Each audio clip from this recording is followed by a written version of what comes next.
been What hit. the? Ah, son of a piece of. I can't even. How am I supposed to? Are you or someone you know affected by a shitty gaming mouse? Does your mouse use only a laser or a rolling ball? Is your DPI lower than 3,000 pixels per square inch? Are you afflicted by that inexplicable gunk that gets under your mouse? Bajillions of gamers around the world suffer through a shit-tastic mouse without even realizing it. We at BlizzPro say, no longer! First, how do you tell if you have a terrible gaming mouse? Look at your mouse. Does it have fewer than 4 buttons? Do the words Microsoft, Apple, or, Jesus, this says compact, appear anywhere on it? Is there anything that resembles a ball under your mouse? If any of these are true, you need to take that mouse, urinate on it, and beat it into submission with a cast iron pan. Now, go online to your local electronics store, either or, and go look for one of these brands. Razer, Logitech, Rat, Corsair, Rocat, Mionix, or a friend of BlizzPro, SteelSeries. Watch how it's done. Hello? SteelSeries? Yeah, we have a mouse emergency. After 500,000 clicks, our cameraman has killed his old mouse and is now using a compact. I know, it's, yes, yeah, oh, it's terrible. From the 90s. Oh, yeah. You will? Perfect. Thank you. Ha! There we go. Now, let's see how this goes.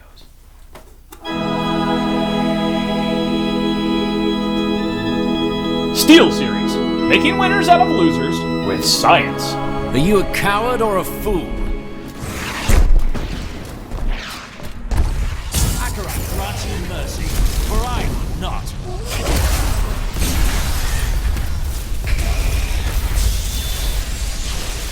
I require more wrath. This public service announcement brought to you by our eternal gratitude to SteelSeries and a deep, abiding hatred of terrible fucking computer mice. Patience. Not enough wrath.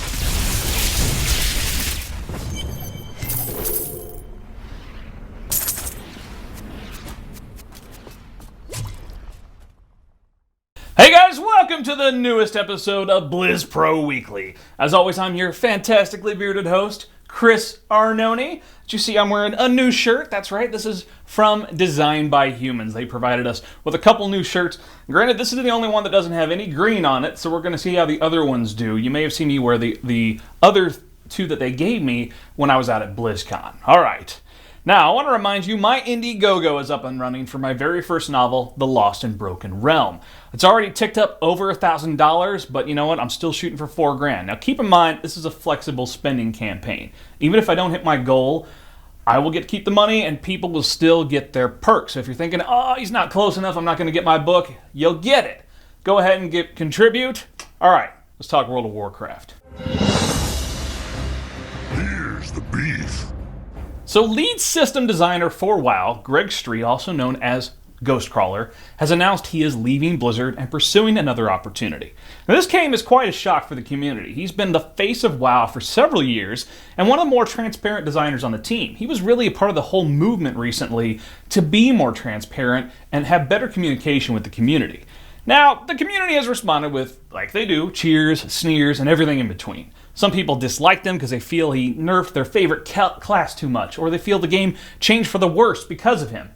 In reality, it's a whole team that makes those kinds of changes. All right, he went above and beyond for the gamers. He was by far the most active developer within the community and constantly responded to forum threads and tweets about the game and Blizzard's decisions. The Blizzard community has really lost one of the good guys, and we wish him luck as he moves on. But as he stated, he will be staying in the video game industry. As of right now, we don't know exactly where that is. We'll be certain to let you know once we find out. Now, several people have thought he played a mage. Based on his thoughts about mages being overpowered, we recently found out he finally revealed, as his going away message, his main character all these years, a holy priest. Now, Legendary Pictures announced they are moving the WarCraft movie release date from its originally scheduled December 18th, 2015 to March 11th, 2016. No comment given right now on why they moved, but you have to wonder about that old date. It fell at the exact same time as Star Wars Episode 7, and nobody wants to compete for that weekend. It does not appear that the change in the release date will change the time frame for filming, though, which is still set to begin next month, January 2014. So that's kind of the bad news, but we have some good news on that same coin, all right? Legendary Pictures and Universal Studios have officially announced the cast, or at least part of the cast, for the upcoming motion picture WarCraft, directed by Duncan Jones, the man responsible for Moon and Source Code. Now, Universal Studios and Legendary have released the details of the following, all right? Deals with Ben Foster, famous for Alpha Dog, 6 Feet Under, or 310 to Yuma. Travis Fimmel, History Channel's Vikings. Paula Patton from Deja Vu and Mission Impossible Ghost Protocol, as well as Two Guns. Tony Kebbell from Rock'n'Rolla, Sorcerer's Apprentice, and Wrath of the Titans. Rob Kaczynski from True Blood and Pacific Rim fame. And they're still closing the deal with Dominic Cooper, famous for The Devil's Double, Abraham Lincoln Vampire, Slayer, and Captain America. All right, all these people are set to star in WarCraft. Now, the characters these actors will be playing still undisclosed, but at the time right now, we still have little to no details as to the official storyline of the film, so kind of hard to say. That does it for WarCraft. Let's get our Starcraft II on.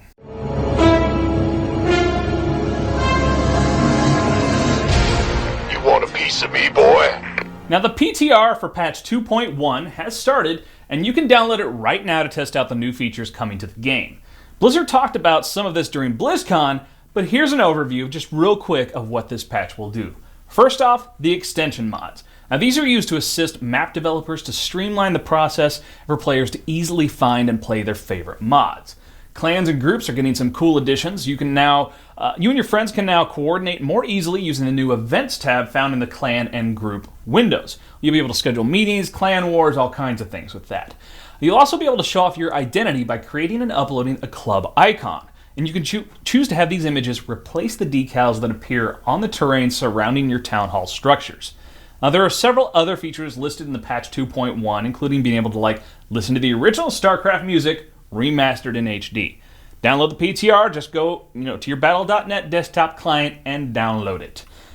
All right, how about some Diablo 3 news? Stay a while and listen. Blizzard community manager Grimiku hinted again that the Diablo 2.0.1 PTR will begin testing sometime in the near future. Now, while we still don't have a firm date for the beginning of testing, we at BlizzPro imagine it should start up sometime over the next few weeks. This way they can get the servers up and running before the holidays, when a large portion of the Blizzard staff traditionally take time off. To be clear, this is not a public Reaper of Souls test. Patch 2.0.1 will include many features coming in Reaper of Souls, but will not include the following: the Crusader, Act 5, level cap is going to stay at 60, and the Mystic will not be in there as well. But you will be able to test out some cool new features. Paragon 2.0 will be available, skill changes, and Loot 2.0, as well as the new custom itemization. Now, what we're not sure on: adventure mode, or those bounties. Are they going to be in or out of this PTR? Same goes with Nephilim Rifts. We haven't heard either way if those are going to be in there. Now, we have some awesome news to give you. This upcoming Wednesday, December 11th, BlizzPro.tv has a special episode coming up hosted by Twizcast co-host Twiz and Archon. They will be joined by a couple other Diablo fan sites as they host the next part of Diablo's Design the Legendary. As we've talked about in past shows, Blizzard is doing this promotion where the community is involved with designing a legendary item that will make it into Reaper of Souls. As of right now, they have the weapon type and the art style.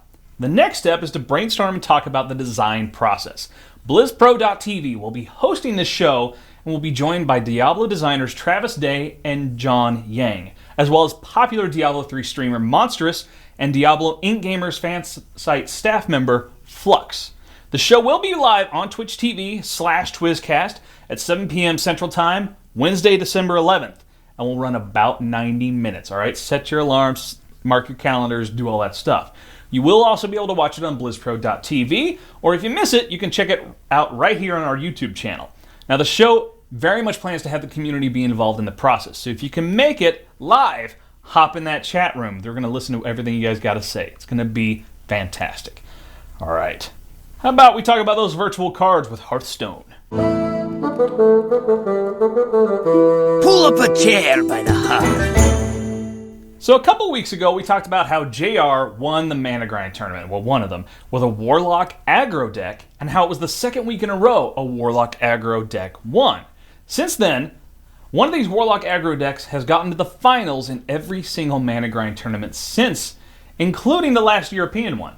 JR even advanced to the semifinals in the Game Breaker tournament this past week using the same Warlock aggro deck. So it's no secret, you see now Warlocks everywhere in the meta. With Priest and Hunter nerfs coming up in a future patch, what does that mean for the meta? Fact of the matter is, what makes the Warlock deck so quick is its hero power. Spend 2 life, draw a card. If you're playing small minions and that's what you've loaded your deck with, this allows you to get more of them on the board to overload the board faster. Add that with strong neutral minions like Shattered Sun Cleric, Dark Iron Dwarf, and Argent Commander. It makes you wonder how these neutral cards should get some kind of nerf, maybe. Now, we asked Eric Dodds about these cards specifically at BlizzCon, how they were dominating the meta, and if Blizzard plans on nerfing them at all. The answer was no.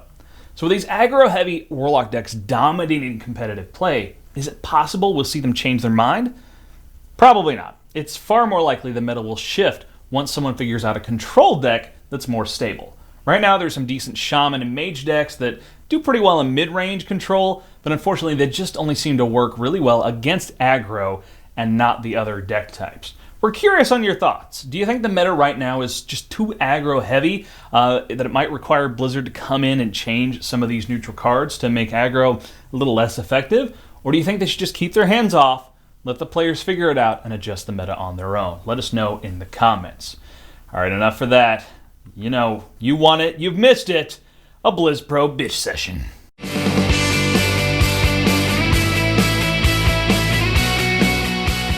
So this last week, we had an article go up called Riot Games Pro League Players Can't Stream Blizzard Games. We got a huge reaction on it. Now let me give you the lowdown, if you will, on this. Riot Games, makers of League of Legends, are not allowing their contracted pro gamers to stream certain games, including Dota 2, World of Tanks, and all things Blizzard. Now, at first people were like, oh, this can't be true, but then Riot esports director Waylon Roselle confirmed this on Reddit with a fairly long quote. I won't read it all to you right now, all right? But it is quoted on that article on BlizzPro.com. So this caused a lot of upheaval, some disgruntled fans. Now, obviously, but I think there's a legitimate concern here, all right? You don't want a pro gamer contracted to Razer using an Alienware keyboard. You don't want a Nike contracted basketball player wearing Reeboks. You don't want a McLaren racing driver driving a Ferrari. So you don't want a League of Legends player publicly playing a competing game. But there's the rub, I find. How are Hearthstone, Starcraft II, or World of Warcraft competing games? They didn't give a blanket, no streaming games except League of Legends. No, they listed specific games. There were quite a few, but they were very specific. So how about we limit those to competing MOBAs? That's the genre we're dealing with here. Dota 2? Sure. Heroes of Newerth? Yeah. Heroes of the Storm when it arrives? Absolutely. Hearthstone? Diablo? I don't see those games in any way taking away from League of Legends. I mean, I've looked at that list. They could get on there with their PS4s, which do streaming now, and go to their heart's content. How is that competing? I want to know what you all think, though. Put it down in the comments. We want to know, all right? All right, that does it for our bitch session. Kind of a short one, but to the point, I think. So subscribe right here to our YouTube channel. Check out Twizcast. Listen, subscribe there. Of course, BlizzPro.tv. We have a bunch of new shows. It's really awesome. Me, I'm all over Twitter, Facebook, Tumblr, Goodreads author, and of course, my Indiegogo. Please check the link in the show notes. Go check it out. Boost the signal if you can. And please find it in your hearts and wallets to contribute. And of course, you know where to go, BlizzPro.com. All the news, reviews, interviews, everything you need to know about Blizzard Entertainment games. Stay beardy, my friends.